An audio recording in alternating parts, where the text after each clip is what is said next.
God. Let us welcome our King with small prayer. పరిశుద్ధ యేసయ్య నామానికి కృతజ్ఞతాస్తుతులు చెల్లించుకుంటున్నాం తండ్రి. ప్రభా యేసయ్య మాకు ఇచ్చిన యొక్క సమయాన్ని బట్టి నీకు కృతజ్ఞతాస్తుతులు చెల్లించుకుంటున్నాం తండ్రి. నేను కీర్తించడానికి తండ్రి, నిన్ను ఆరాధించడానికి, నిన్ను పొగడ్డానికి నువ్వు మాకు ఇచ్చిన యొక్క సమయాన్ని బట్టి నీకు కృతజ్ఞతాస్తుతులు చెల్లించుకుంటున్నాం. నీ యొక్క మాటలను తండ్రి వినడానికి నువ్వు మాకు ఇచ్చిన యొక్క సమయాన్ని బట్టి నీకు కృతజ్ఞతాస్తుతులు చెల్లించుకుంటున్నాం. నీ యొక్క సంపూర్ణమైన చిత్తంలో మీరు మమ్మల్ని నడిపించి తండ్రి, నీవి మా కొరకు ఏర్పరిచిన ప్రతి ఒక్క వాటిని మేము అనుభవించే గొప్ప తండ్రిని మీరు మాకు అనుగ్రహించినందుకే నీకే కృతజ్ఞతాస్తుతులు చెల్లించుకుంటూ సమస్తం మీ చేతికే సమర్పించుకుంటూ యేసే పరిశుద్ధమైన నామములో సమస్తం పొందాలని వస్తున్నాం మా ప్రియ పరలోకపు తండ్రి యేసుక్రీస్తు నామమున ఆమేన్.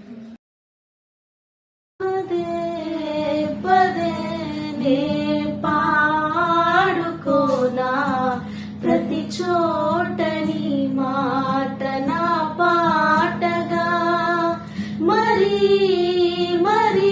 నే చాటుకోనా మనసంత పులకింతనే సాక్షిగా నా జీవిత గమనానికి గమ్యము నీవే చితికిన నా గుండెకు ప్రాణము నీవే నా జీవిత గమనానికి గమ్యము నీవే చితికిన నా గుండెకు ప్రాణము నీవే మమతల మహారాజా యేసు రాజా మమతల మహారాజా యేసు రాజా మమతల మహారాజా నా యేసు రాజా మమతల మహారాజా నా యేసు రాజా అడగక ముందే అక్కరలెరిగి అవసరాలు తీర్చిన ఆత్మీయుడా ఎందరో ఉన్నా బంధువు నీవై బంధాలను పెంచిన భాగ్యవంతుడా. Praise the lord. యేసుక్రీస్తు పేరిట మీ అందరికీ నా వందనాలు. ఈ రోజు దేవుడు మనతో ఏం మాట్లాడుతున్నాడంటే మత్తయి సువార్త 14వ అధ్యాయం 19వ వచనం. పచ్చిక మీద కూర్చుండని జనులకు ఆజ్ఞాపించి 5 రొట్టెలను 2 చేపలను పట్టుకొని ఆకాశం వైపు కన్నులెత్తి ఆశీర్వదించి ఆ రొట్టెలు విరిచి శిష్యులకిచ్చను. శిష్యులు జనులకు వడ్డించిరి. వారందరూ తిని తృప్తి పొందిన తర్వాత మిగిలిన ముక్కలు 12 గంపల నిండా ఎత్తిరి.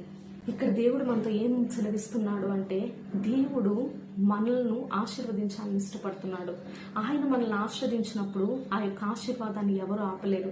ఆ యొక్క విషయాన్ని మనం గుర్తుపెట్టుకొని దేవుడిచ్చిన ఆశీర్వాదాన్ని మనం అనుభవించాలి అంటే దేవుని యొక్క దగ్గర మనం ఎప్పుడు మనం నిలబడి ఉండాలి.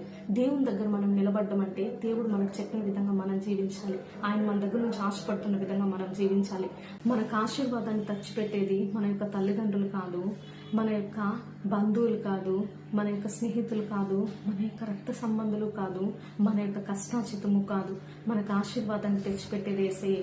కానీ మన యొక్క జీవితంలో మనము విశ్వసించాల్సిన విషయము, మనం కలిగి ఉండాల్సిన విషయం ఏంటంటే యేసయ్యే మన యొక్క ఆశీర్వాదం అని, ఆయనే మనకు సమస్తమని. ఎప్పుడైతే ఇటువంటి జీవితాన్ని మనం జీవిస్తామో అది దేవుడికి మనమిచ్చే బహుమానం. కాబట్టి దేవుణ్ణి బహుమానంగా పొందిన మనము ఆయన ఆశీర్వాదకరంగా మనం కలిగి ఉండి ఆయనకు బహుమానకరంగా మనం ఉందాం. దేవుడు మన యొక్క జీవితాన్ని ఆయన కొరకే జీవింపజేసుకొని ఆయన యొక్క గొప్ప నామమును మహింపరచుకుందుగాక. యేసుక్రీస్తు నామమున ఆమేన్. ప్రభువా నిన్ను నమ్మి నిన్నాశ్రయించినాను నరు